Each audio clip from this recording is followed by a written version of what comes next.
যাই কালা কড়াইতে। আমার শাশুড়ি মার পাটাটা বেশ সুন্দর, কীভাবে কাটা বলো তো, ইয়ে দিয়ে মানে সেই ডিজাইন করে কাটা, তোমার খোদাই করা খোদাই না, ওই লম্বা লম্বা বাটে না, জীবনে বাটে না, দিয়ে একদিন ফসে বেটেছি, ও পাটাই বাটে না, মিক্সি দাদা মশলা ফ্রিজে রেখে দেয়, পচা পাতা পচা পাতাই খায়।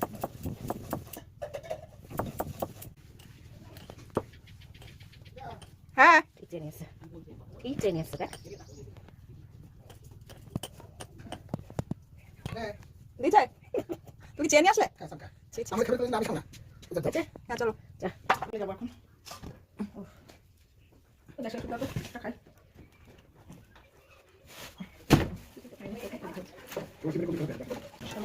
বাবা ঝাল